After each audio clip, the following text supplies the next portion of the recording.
RS भर्ती परीक्षा में विभिन्न मांगों को लेकर अभ्यर्थी अभी भी धरने पर बैठे हैं। 2 दिन बाद परीक्षा है, एडमिट कार्ड जारी हो चुके हैं। अब सरकार से कोई उम्मीद नहीं मिलने के बाद धरने पर बैठे अभ्यर्थियों का कहना है कि वह कोर्ट की शरण लेंगे। सरकार ने उनके साथ धोखा किया। धरने पर बैठे अभ्यर्थियों से बातचीत की हमारे संवाददाता ने दीपक चावला ने दिखाया। आरएस के अभ्यर्थी अभी भी धरने पर बैठे हैं। कल बात हुई थी किरोड़लाल मीणा से भी और कईयों से बात हुई थी। समर्थन भी मिला हुआ है। 2 दिन बाद इनकी परीक्षा है, लेकिन अभी तक इनकी मांगे जो थी वो नहीं मानी गई है। क्या इनकी मांगे थी, इनसे बातचीत कर लेते हैं। 2 दिन बाद आपकी परीक्षा है, आपने भी फॉर्म भरा होगा। परीक्षा देने जा रहे हैं कि नहीं देने जा रहे? सर देने जाएँ चाहे नहीं जाएँ बराबर ही है हमारे लिए। तो हम तो बाहर हो चुके हैं, पहले से ही बाहर हो चुके हैं। और इस बार जो है हम बाहर अपनी वजह से नहीं हुए। जब हम अपनी मांगे लेके सत्ता के गलियारों में भटक रहे थे, सत्ता के एक भी नुमाइंदे ने अगर हमें ये कह दिया होता कि आपकी मांगे गलत हैं, आपकी मांगे जायज़ नहीं हैं, घर जाइए और पढ़ाई करिए, तो हमारे कितने दिन ख़राब होते? 2 दिन, 4 दिन, हफ्ता, 10 दिन। लेकिन हम कमबैक करने की स्थिति में होते। हमें पिछले 1 महीने से हर जगह से आश्वासन मिला है और उसका ये है, देखिए हमारे सामने पूरा चिट्ठा। ये सारे वो आश्वासन हैं जो हमें दिए गए हैं। देखिए मैं आपको दिखा सकता हूँ। ये हमारी उप मुख्यमंत्री हैं दिया कुमारी जी, ये दूसरे उप मुख्यमंत्री प्रेमचंद जी बैरवा, ये कृषि मंत्री जी किरोड़ी लाल जी, ये हीरालाल नागर जी मंत्री हैं, ये जोगेश्वर गर्ग जी जो मुख्य सचेतक हैं सरकारी, उनसे भी नीचे उतरी सरकार। ये देखिए सारे, और सबसे बढ़िया बात सर इसमें ये है कि ये सारे के सारे जो हैं सत्तारूढ़ पार्टी के हैं। कोई सांसद हैं, कोई विधायक हैं, कोई पूर्व दिग्गज हैं, कोई वर्तमान दिग्गज हैं, और या फिर कोई जो है बहुत सब के सब कद्दावर नेता हैं। ये उनके विश्वास के ऊपर हमने हमारी जो है पढ़ाई, हमको लगा कि हमारी मांगे सही हैं। और इससे भी बड़ी बात सर, आर्मी वाला जो मैटर है, अब आप देखिए मैं आपको दिखाता हूँ। ये कह रहे हैं कि आर्मी को कुछ नहीं है। पिछली बार जो गवर्नमेंट टीचर्स थे उनकी ड्यूटी लगी थी चुनाव में, 10 से 15 दिन की ड्यूटी लगी थी, उसके आधार पर इन्होंने एग्ज़ाम पोस्टपोन कर दिया। हमारी पहली चीज़ तो इस बार मांगे पोस्टपोन की नहीं है।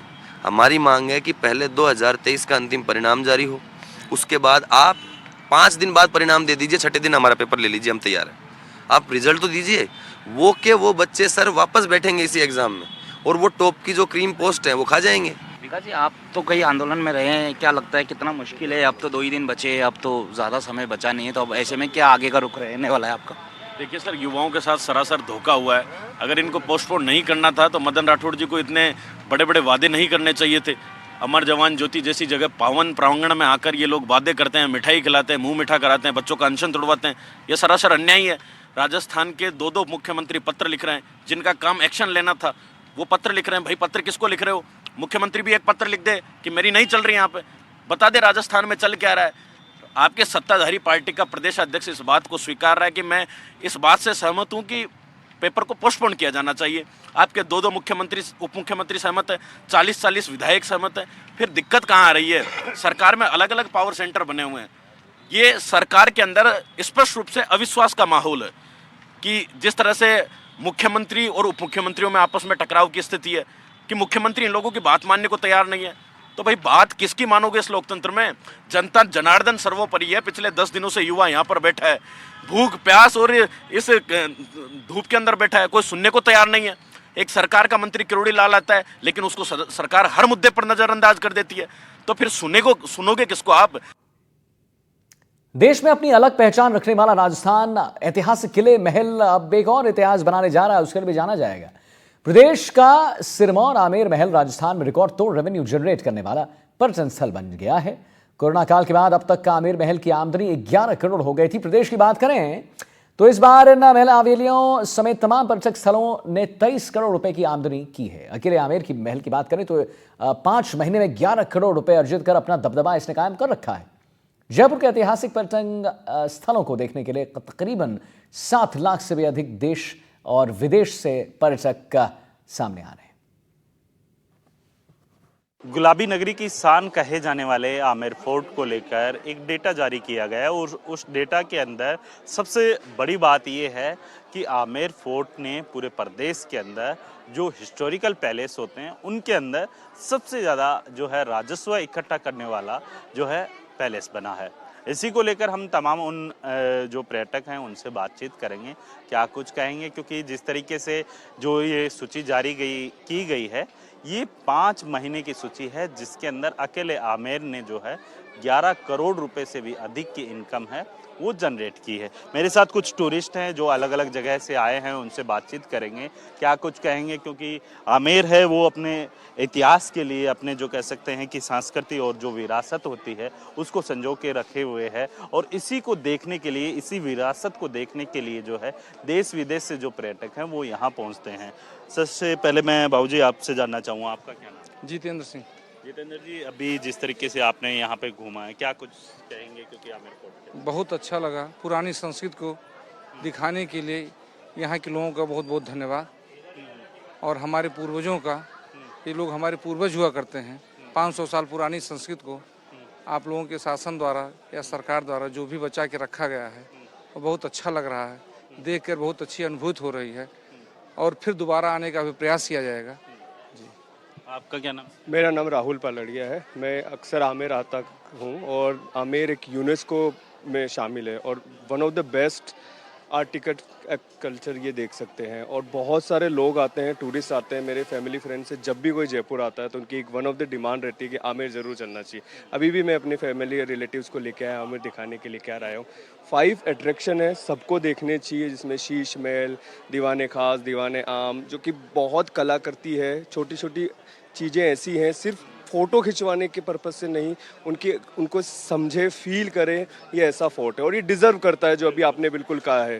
बाबू जी, क्या नाम है आप? हरेंद्र सिंह, गोरखपुर से हूँ। अच्छा, आप भी गोरखपुर से? जी जी जी। कैसा रहा तजुर्बा? ये बहुत सराहनीय है यहाँ की सरकार की, किसी व्यवस्थित रखा गया है, और ये मेरे शौक में आता है। मैं आने से अपने जो भी मित्र हमारे हैं उन्हें भी ये कहा कि आप भी समय निकाल करके आएँ, ये राजाओं का किला कहाँ मिलता देखने का, ऐसा बनने का प्रयास भी किया जाए। ये मेरा सवाल। पूरे साल के अंदर 32 करोड़ रुपए की इनकम है, वो पूरे प्रदेश के जो कह सकते हैं कि जो हिस्टोरिकल पैलेस रहते हैं उनके द्वारा जनरेट की गई थी। लेकिन 5 महीने के अंदर जो है पूरे प्रदेश के जितने भी हिस्टोरिकल पैलेस हैं उनके द्वारा 23 करोड़ रुपए की इनकम जनरेट की जाती है। लेकिन जिस तरीके से साल जैसे ही पूरा होगा उसके अंदर कई जो कह सकते हैं कि नए आयाम हैं वो इन हिस्टोरिकल पैलेसों के माध्यम से जो है राजस्व के अंदर लिखे जाने की संभावना जताई जा रही है। जयपुर से कैमरामैन जसराज के साथ वीरेंद्र सिंह शेखावत, एनडीटीवी। और कोटा शहर के श्री नाथपुरम स्टेडियम में लोकसभा अध्यक्ष ओम बिरला ने सिंथेटिक ट्रैक का शिलान्यास किया, साथ ही स्टेडियम में पौधरोपण भी किया है। इसके अलावा हम आपको बताएं, स्टेडियम के बास्केटबॉल कोर्ट को भी सीसी के बजाय सिंथेटिक बनाने का जो काम है वो किया जाएगा। 4 करोड़ 42 लाख की लागत से निर्माण कार्य फरवरी तक पूरे होने के आसार हैं। कार्यक्रम में विधायक संदीप शर्मा, महापौर के साथ भारी तादाद में खेल प्रेमी और बीजेपी कार्यकर्ता शामिल दिखे। वहीं लोकसभा अध्यक्ष बिरला ने कहा है कि कोटा में डेडिकेटेड स्पोर्ट्स सिटी का निर्माण होगा, जिससे खिलाड़ियों को एक ही छत के नीचे हर लोगों को सुविधा मिल सकेगी। शहर के सभी खेल मैदानों को विकसित किया जाएगा। कोटा में जो क्यूबिक का वार्ड है, कैंसर अस्पताल है, उसके साथ साथ सुपर स्पेशलिटी सुविधाओं में भी बढ़ोतरी हो रही है। लोग एमपी से मरीज इलाज करवाने के लिए कोटा आ रहे हैं। कोटा शहर में आने वाले 2 सालों में इंफ्रास्ट्रक्चर में काफ़ी सुधार होने वाला है। वहीं स्पीकर ने लोगों से सफाई के प्रति ध्यान देने की भी अपील की है। बिरला ने आने वाले साल में 5,000 करोड़ से ज़्यादा का विकास कार्य कोटा में कराएंगे, ऐसा उन्होंने कहा है। इस बार कोटा को हरा भरा बनाने के लिए 11 लाख पेड़ लगाने का लक्ष्य तय किया गया है।